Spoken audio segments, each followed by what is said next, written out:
Bonjour. On a mis une place, je m'assois à côté. Voilà. Bonjour à tous. Nous sommes encore réunis, mais je sais que vous enchaînez les vidéos, donc tout va bien.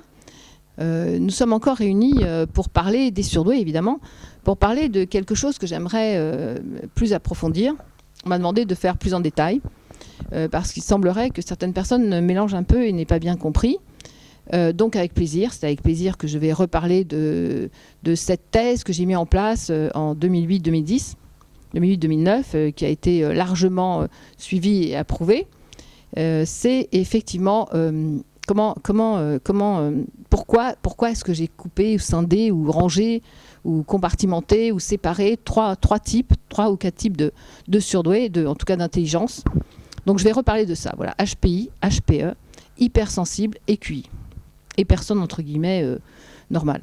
Donc j'ai déposé une thèse, et quand on dépose une thèse, on est bien obligé à un moment d'avoir une sorte de formule qui va pouvoir se propager sans qu'on soit obligé de rentrer dans les détails. Quand on dit HP, on comprend aujourd'hui, et tout le monde le reprend, tout le monde l'a dit, de toute façon, pas moi, que c'était haut potentiel. Mais je trouve que ce n'est pas assez défini. Je m'aperçois, lorsqu'on a fait les soirées, au restaurant dans le 15e, chez toi ou chez moi, organisé à l'époque, je lui fais un coucou par Stéphanie Del, que je remercie encore 1000 fois. Lorsqu'on a fait et organisé ces soirées, on s'est aperçu qu'il y avait des différences. De là, j'ai voulu effectivement, comme j'ai l'habitude, mettre une thèse en place. Donc j'ai déposé une thèse qui s'appelle HPI, HPE, HPI, HPE, surdoué. C'est le compartiment, tout ça fait partie de la famille des surdoués, et évidemment QI que j'ai mis à côté. Alors, on est obligé d'employer des formules concentrées comme HPI, et après, évidemment, on les décline, on fait tout un déroulé sur une thèse, et on explique pourquoi on a mis cette identification. Et voilà, ça nous fait gagner du temps, au lieu de dire haut potentiel qui fonctionne d'une façon intellectuelle. Donc ça, c'est pour expliquer pourquoi, quand on dépose des thèses, on est obligé à la fin d'avoir une conclusion et de déposer une sorte de formule, qui va être, évidemment, comme HPI, HPE, a été reprise par le monde entier. Voilà. Donc, c'est bien la preuve que ça donne quelque chose de plus précis sur les surdoués. Donc, on va reprendre cette thèse. Je m'aperçois, et je vais vous expliquer comment j'ai trouvé, si vous voulez.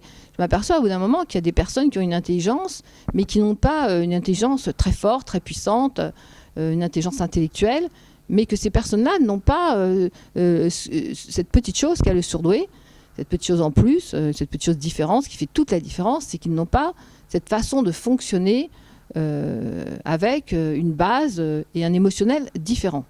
Ça veut dire quoi? Si on s'explique, mais je sais que ce sont les surdoués qui me regardent, je sais qu'avec les autres personnes ont du mal à me suivre parce que j'ai un discours de surdoué et c'est un discours très particulier. On va souvent à l'essentiel et on explique très mal les choses. En tout cas, c'est mon cas. Donc, mais je sais que quelqu'un me dira, oui, vous expliquez bien, donc merci. Mais ce que je veux dire, c'est ça. C'est qu'il y a d'un côté ce que moi j'ai appelé, enfin ce qu'on appelle, je pense tout le monde, l'intelligence froide. L'intelligence froide est une intelligence qui est démunie, quand on l'utilise, qui est démunie d'émotions. Alors, ça veut dire quoi une intelligence froide démunie d'émotions? Quand on parle de quelque chose et qu'on en parle sans mettre de l'émotion dedans, et normalement, rationnellement, ce qui est une démarche, si on reprend la théorie de Jung, ce qui est un côté masculin, Jung laisse la théorie anima animus, donc moi j'ai traduit féminin-masculin, donc l'intelligence froide fait partie des symboliques masculins démunis d'émotions, c'est-à-dire qu'il y a un côté d'une intelligence très rationnelle, avec une logique très spécifique, qui n'est pas la logique de la sensibilité, qui n'est pas la logique du surdoué. Donc c'est pour ces motifs d'intelligence froide, qui sont des personnes qui réussissent brillamment, qui ont une vie équilibrée, qui ne sont pas dérangées par des émotions ou par les états d'âme, dirons-nous, des surdoués. On peut parler des états d'âme des surdoués après, si vous voulez bien. Cette différence, elle est là. Ce sont des personnes qui ont un QI très élevé. Ils peuvent aller de 130, 140, 150, je ne sais pas où. Mais à un moment, ils n'ont pas cette façon de fonctionner, de réfléchir tout le temps, d'être avec des peurs et des angoisses, d'être avec les 5 sens, la nécessité de leurs 5 sens, etc. Ce sont des personnes, entre guillemets, normales, avec une intelligence supérieure, avec un QI élevé, qui ne fonctionnent pas de la manière dont fonctionne le surdoué. Donc ça, c'est dit, ceux-là, on les appelle des QI. Ils réussissent brillamment, ils ne sont pas dérangés par les paramètres extérieurs, ils sont très bien positionnés socialement parlant. Ce sont des personnes qui sont largement intégrées, avec des postes très importants, parce qu'ils arrivent à monter les échelons. Que dire d'autre? Très diplômés. C'est ce que moi j'appelle largement les QI. Je les appelle les QI à intelligence froide. Les QI qui sont pour moi des personnes à intelligence froide. Ça ne veut pas dire qu'ils n'ont pas d'émotion, ça ne veut pas dire qu'ils ne sont pas gentils, mais ça veut dire qu'ils ont une intelligence froide. Voilà, ça s'appelle comme ça. Donc cette intelligence froide qui est très rationnelle, qui est sous-tendue par une symbolique masculin, c'est-à-dire rationalité, matérialisation, etc. Ce qu'on appelle l'intelligence froide, que moi j'ai appelé les QI. Alors ceux-là, on les sort. On les sort du groupe des surdoués. Pour moi, ce ne sont pas ce qu'on appelle des surdoués. Vous regarderez dans Le secret du surdoué que j'ai écrit, publié chez HR Éditions, Harmonie et Réflexion. Simon a gentiment fait la préface de ce petit fascicule qui se lit très, très facilement. Et il définit le mot surdoué, qui dérange évidemment tout le monde. Surdoué, ça ne veut pas dire plus intelligent que les autres. Ça veut dire différent. On va laisser comme ça différent pour l'instant. Prenez référence du secret du surdoué, le petit paragraphe qu'a écrit Simon Fédida, et vous trouverez les livres de Raymond Dazan ici présentes sur fnac.com. Quoi qu'il en soit, quand on extrait du principe des surdoués, de la bande des surdoués, de la masse des surdoués, enfin du groupe des surdoués, quand on extrait les QI, il reste à ce moment-là des surdoués. Des surdoués qui sont des personnes, si vous voulez, qui ont la même base, mais qu'on peut confondre. En ayant beaucoup observé, en ayant énormément travaillé sur ce sujet, en ayant échangé beaucoup, je me suis aperçue très rapidement qu'il y avait deux sortes de surdoués. Alors, évidemment, on va voir le problème à l'envers, parce que pour comprendre qu'un HPI est très dans l'émotion, encore faut-il que lui-même arrive dans cette émotion. Le QI ne parle pas, ne travaille pas, s'il a un emploi, avec ses émotions. Donc ça, c'est le QI. Parmi les surdoués, il y a deux sortes de surdoués. Il y a deux groupes vraiment très distincts. Il y a la personne que moi j'ai nommée HPI, qui a cette intelligence froide, c'est-à-dire qui navigue au-delà de 140, si on veut reprendre les tests de QI. Mais en tout cas, l'intelligence froide peut être quantifiée, contrairement à l'intelligence intuitive. L'intelligence intuitive est l'intelligence qui est dirigée par l'émotionnel. Donc, cette intelligence froide, chez certains surdoués, est très forte. Et si on détermine par le QI, alors là, je suis complètement d'accord, si quelqu'un veut connaître son QI, quoique d'un jour à l'autre, ça peut varier, mais bon, à supposer que ce soit comme ça, le QI d'un HPI est au même niveau qu'un QI de ce que j'appelle, moi, les QI à intelligence froide, qui ne sont pas des surdoués.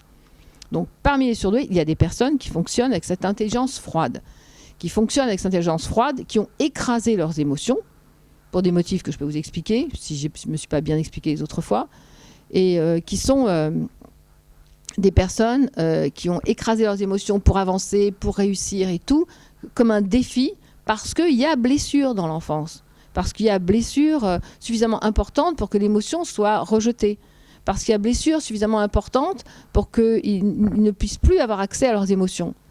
Alors, j'expliquerai après ce que c'est avoir accès à ces émotions. Donc, si vous voulez, ce HPI, quand je rencontre ces personnes, j'ai des gros doutes. Évidemment, je vais les mettre en équivalence avec les pervers narcissiques, qui sont des personnes aussi avec une très grande intelligence, qui, eux, ont une blessure narcissique extrêmement profonde, du moi profond, et qui ne peuvent plus accéder à leurs émotions, mais qui sont pour eux, entre guillemets, des personnes qui ont besoin de soins et qui ne se font jamais soigner. Donc ces personnes-là, ne venant pas dans des bureaux, on ne peut pas dire qu'une personne qui a une intelligence froide est obligatoirement une personne pervers narcissique. Donc, si on reprend les HPI qu'on peut confondre avec le HPI que nous pouvons confondre avec un QI et que nous pouvons confondre avec une personne pervers narcissique, ce sont trois personnes, trois identifications, on va dire, trois identités, qui ont tous les trois un QI très, très élevé. Alors, ce sont des personnes qui ont un QI très élevé. Le premier, le QI, qui sait prendre son intelligence, l'utiliser et puis rentrer chez lui, fermer les rideaux, ça c'est le QI. On le sort du groupe des surdoués. Ensuite, parmi les surdoués, il y a justement ce HPI. C'est très important de pouvoir reconnaître ce HPI qui, lui, écrase ses émotions. Donc il est tout le temps fatigué parce qu'il écrase ses émotions en permanence et qu'il ne veut surtout pas que ses émotions remontent.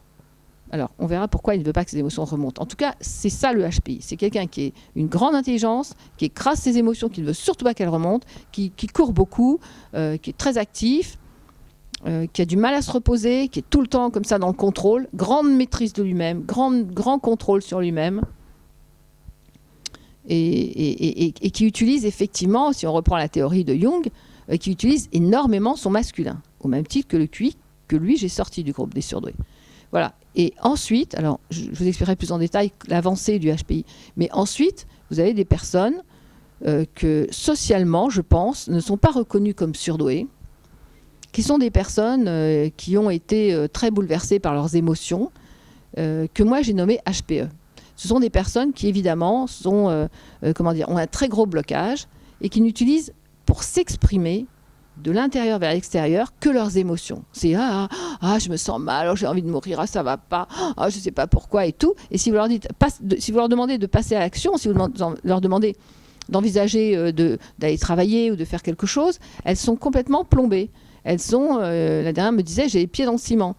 Alors, qu'est-ce qui se passe pour ces émotions? On en parlera après. Je vais en parler aussi. C'est compliqué pour moi d'essayer de définir ces 3 théories. À l'écrit, ça va, à parler, c'est un peu plus compliqué pour moi. Donc, le HPE est très dans l'émotion.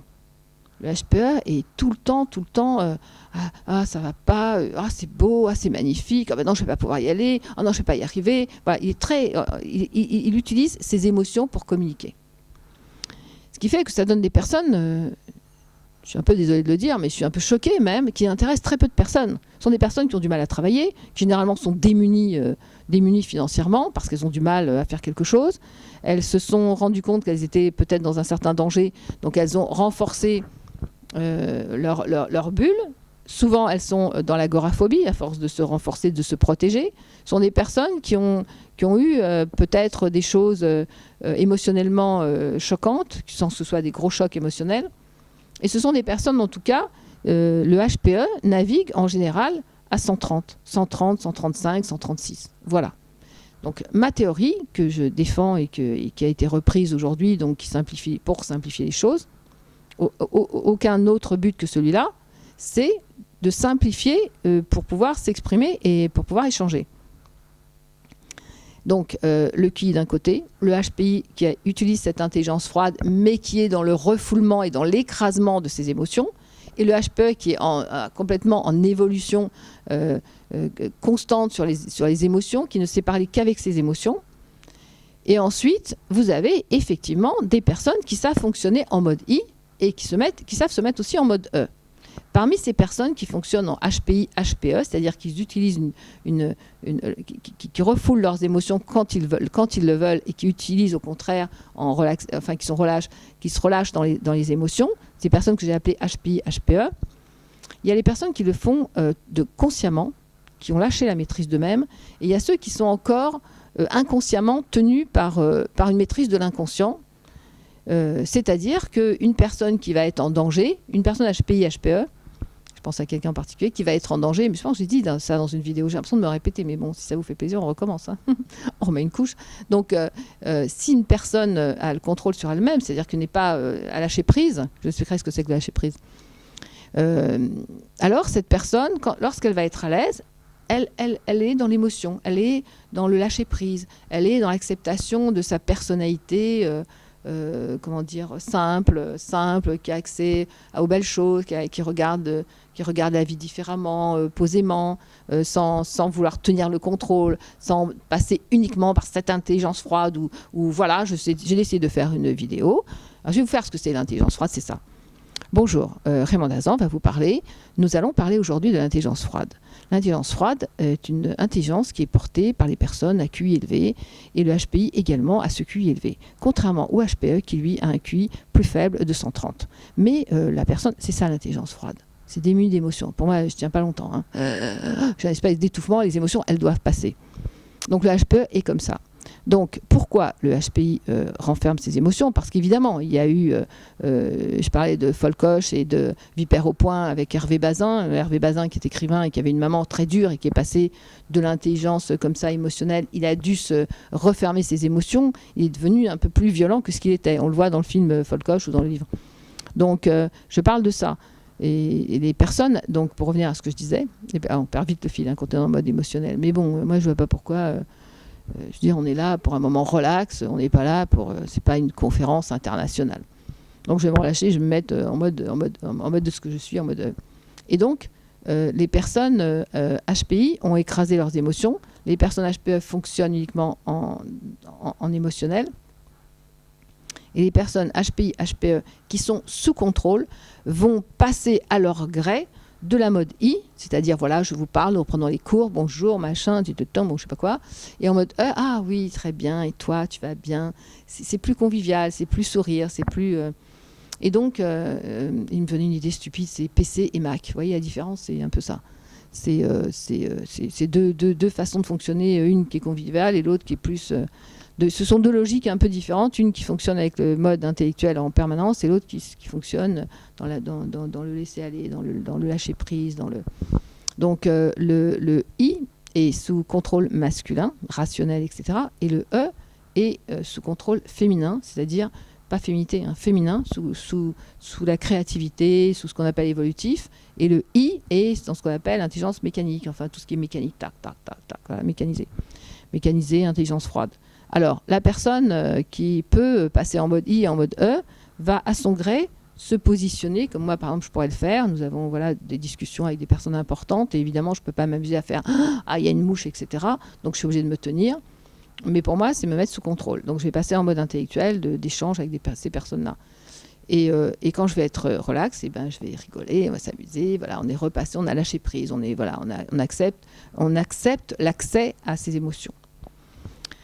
Les personnes qui n'ont pas ce contrôle sur elles-mêmes, qui ne savent pas, là je suis en mode froide et là je suis en mode émotionnel, ce que j'ai appelé moi mode I et mode E, ces personnes-là vont évidemment, quand elles sont mal, passer en mode intellectuel, c'est une espèce de barricade complète, cadenassée, clac, clac, clac. Et quand elles vont être très très bien, mais vraiment il faut qu'il y ait un confort exceptionnel, elles vont repasser en mode émotionnel, c'est-à-dire elles vont se lâcher. Alors, pourquoi avoir mis en place ces deux choses ? Parce que je me suis aperçue que l'un comme l'autre... Alors, la différence, c'est que le HPE, quand je travaille par exemple avec des HPE, je dois leur faire accepter leurs émotions, je dois leur faire accepter c'est-à-dire leur bien vouloir, évidemment, que leurs désirs soient mis en place dans ce sens, que les émotions sont utilisables pour un côté de créativité. Créativité ne voulant pas dire peindre et faire de la couture uniquement. Donc, un grand côté de créativité qui va absorber l'émotion. L'émotion ne se gère pas. L'émotion doit être posée sur ce qu'on appelle un support de créativité. Si vous utilisez toute votre émotion pour faire de la créativité, vous allez vous débarrasser de cette émotion. C'est-à-dire, elle va devenir fluide et constructive. Si vous refusez et si vous voulez maîtriser votre émotion, elle va vous créer de l'intérieur des énormes angoisses. Le HPE est très honteux de ses émotions, ce qui est vraiment dommage. C'est quand même avec l'émotion que les plus grands de ce monde ont construit, ont bâti tout ce qui est artistique, créativité, recherche, etc. Enfin, voilà. Et ce n'est pas avec une intelligence froide qu'on va bâtir des choses dans la créativité. L'intelligence froide est une logique très particulière qui permet les mathématiques, qui permet peut-être de la créativité, en tout cas pour l'HPI, mais dans un autre domaine beaucoup plus bâtisseur et non pas créateur. On va dire que les HPI sont plus des bâtisseurs et le HPE plus un créateur. Et que le HPI, refoulant ses émotions, se trouve de toute façon dans un mal-être.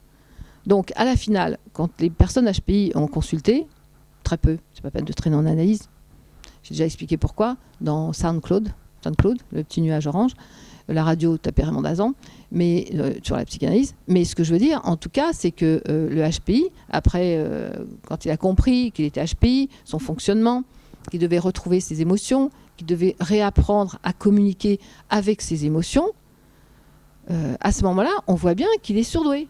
Le HPE, quand il sort de cette « je vais mourir, ça va pas, machin », quand il commence à comprendre ses émotions et comprendre qu'il parle constamment avec le cœur, qu'il commence à comprendre que tout ça, ce n'est que de l'émotion et qu'il doit poser son émotion, l'utiliser pour lui-même se poser, lui-même rentrer dans son personnage, dans sa vraie personnalité, pour pouvoir se vivre plus, moins dans la peur, moins dans ce qu'il appelle lui une peur de folie, qui est évidemment reliée à l'hystérie, puisque l'hystérie, quand Freud met cette théorie en place, a un rapport avec la féminité.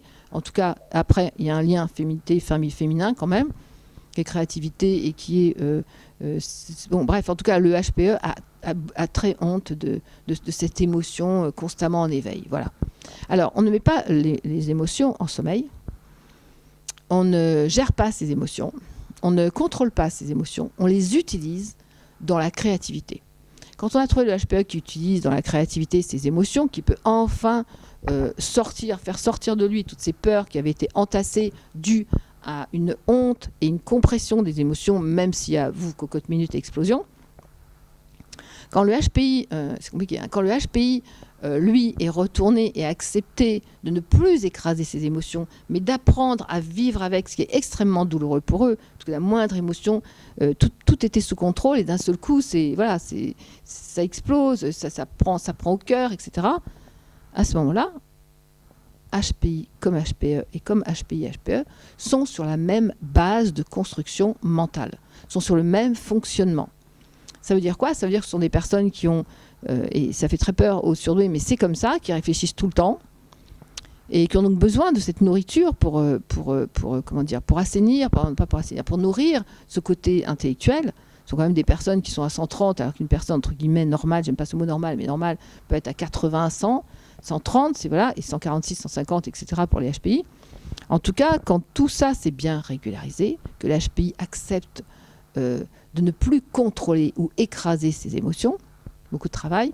Quand le HPE accepte d'utiliser sa créativité en utilisant l'émotionnel, ce qui va le libérer et lui enlever toutes ses angoisses, quand il va enfin oser parler, oser dire, qui fait partie de la créativité du personnage, de vouloir se créer, à ce moment-là, évidemment, on retrouve des personnes qui fonctionnent pareil, c'est-à-dire qui dorment très mal la nuit, parce qu'on réfléchit et parce que voilà, et des personnes qui sont tout le temps en recherche de comprendre et non pas d'apprendre, ce qui fait une différence fondamentale. Elles ont besoin de comprendre, comme ça elles retiennent. Moi, j'ai pas besoin de retenir mes théories parce que je les ai comprises, je les ai mises en place, donc je peux vous en parler, même si c'est compliqué d'aller dans un ordre, parce que dans la tête, effectivement, tac, tac, tac, tac, c'est comme un arbre avec des branches, ça vient de partout, etc. Donc j'essaye de rien oublier, donc je passe d'une branche à l'autre pour pas oublier des branches et surtout mettre des belles feuilles dessus. Et ensuite, là, on s'aperçoit que HPI, HPE fonctionnent de la même façon. Le HPE s'est calmé, il n'a plus peur de ses émotions, donc il n'a plus besoin de créer des angoisses qui sont en conflit avec lui-même, ou bien des phobies qui sont des peurs non identifiées, etc. Il a fait ce travail.